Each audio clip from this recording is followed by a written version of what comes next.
Hello everyone. So I received this doubt in the Telegram group of CS Executive Company Law Doubts.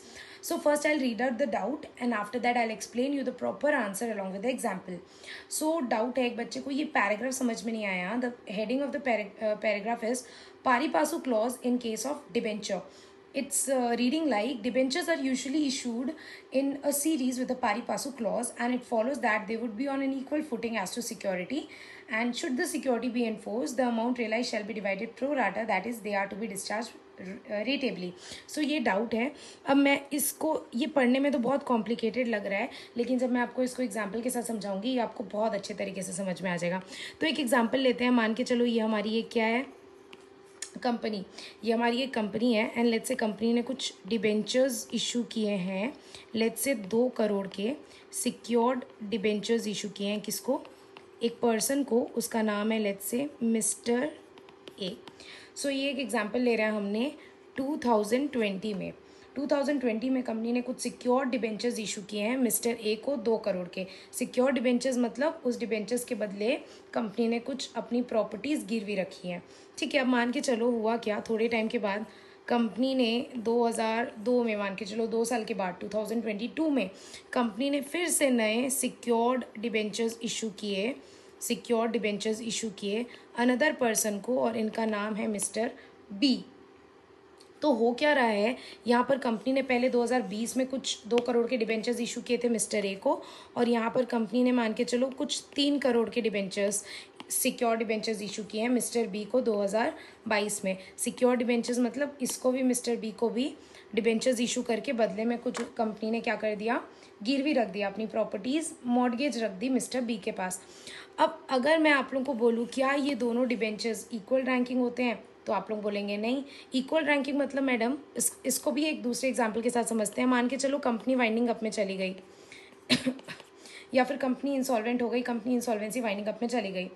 अब हुआ क्या, जब payment की बारी आएगी तो सवाल ये उठता है कंपनी पहले किसको पेमेंट करेगी. कंपनी पहले मिस्टर ए के पैसे रीपेमेंट करेगी कि पहले मिस्टर बी के. तो आप लोग बोलेंगे मैम डिबेंचर्स कौन सा ज़्यादा प्रायोरिटी देंगे हम इसको. तो आप लोग बोलोगे मैम पहले तो हम इसका उधार लिए थे, पहले तो हम 2020 में पहले मिस्टर ए से पैसा रेज़ किए थे, उसके बाद मिस्टर बी से पैसा रेज़ किए थे. तो आप लोग बोलेंगे कि पहले हम मिस्टर ए को इशू किए थे डिबेंचर्स तो कायदे से पहले हम प्रायोरिटी देंगे मिस्टर ए को, तो हम पहले पेमेंट करेंगे मिस्टर ए को, उसके बाद अगर कुछ बचता है तो फिर पेमेंट होगा मिस्टर बी को. तो ये हुई ना प्रायोरिटी वाली बात कि पेमेंट में किसको प्रायोरिटी मिलेगी. तो जनरली क्या होता है, जो डिबेंचर्स पहले इशू होता है उसको पहले प्रायोरिटी मिलती है. अगर दोनों सिक्योर डिबेंचर्स हैं तो जो पहले इशू होता है उसको प्रायोरिटी मिलती है on payment as compare to जो बाद में होता है. इसको बोलते हैं normal without pari passu clause. अब मैं आपको समझाऊंगी विद पारी पासू क्लॉज का मतलब क्या होता है.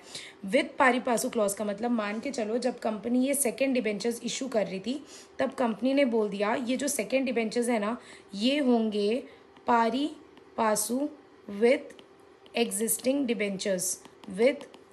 डिबेंचर्स. अब सिर्फ एक ये क्लॉज डालने से क्या हो जाएगा, सिर्फ एक ये क्लॉज डालने से ये वाले जो डिबेंचर्स हैं उनको भी बराबर का दर्जा मिलेगा, उनको भी इक्वल रैंकिंग मिलेगी with this existing debenture series. तो होगा क्या, अब जब पेमेंट की बारी आएगी तो ऐसा नहीं कि पहले इनको प्रायोरिटी मिलेगी, पहले इनको पैसा देंगे फिर कुछ बचेगा तो इनको देंगे, नहीं ऐसा नहीं. दोनों को बराबर प्रायोरिटी मिलेगी. और अगर मान के चलो दोनों का लोन कितना है, दोनों का मिला के 5 करोड़ है, कंपनी के पास बस 4 करोड़ है, तो ऐसा नहीं है कि 2 करोड़ पूरा इसको पहले मिल जाएगा फिर इसको 2 करोड़ बचा कुचा देंगे, नहीं. इनके बराबर रेशो में, इनका रेशो क्या है 2:3. तो ये जो 4 करोड़ है इसको 2:3 के रेशो में दोनों में बांटेंगे. मतलब दोनों ही डिबेंचर्स को बराबर की प्रायोरिटी मिलेगी on payment during payment. This means pari passu means equal ranking, equal footing.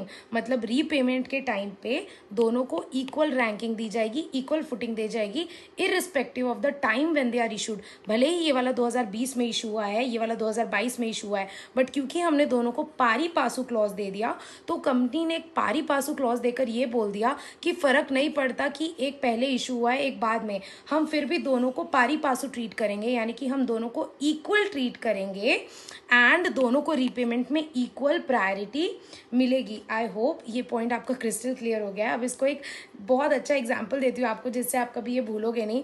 It's just like आप सोचो पेरेंट्स के एल्डर बच्चे भी होते हैं, यंगर बच्चे भी होते हैं, like I am the younger child of my parents. So अब पेरेंट पहले कोई बच्चा हुआ है, जैसे ये वाला बच्चा पहले हुआ है, ये वाला बच्चा बाद में हुआ है, तो पेरेंट्स ऐसा थोड़ी बोलते हैं कि जो बच्चा पहले हुआ है उसको हम ज़्यादा प्यार करेंगे, जो बच्चा बाद में हुआ है उसको कम प्यार करेंगे। पेरेंट्स तो यही बोलते हैं ना कि हमारे लिए तो सारे बच्चे एक बराबर है। Similarly when company issues debentures with पारी पासू क्लॉज, कंपनी ये बोलती है कि हम ये सारे डिबेंचर्स जिसको हम पारी पासू रैंक कर रहे हैं, उन सबको हम अपने सारे बच्चों की तरह बराबर रैंकिंग करेंगे, बराबर ट्रीट करेंगे, रीपेमेंट में सेम प्रायोरिटी देंगे। I hope this debentures with pari passu clause and without pari passu clause का कंसेप्ट आपको क्लियर हुआ। इसके बाद भी कोई डाउट है तो please do let me know, I will surely try to clear your doubts. Thank you.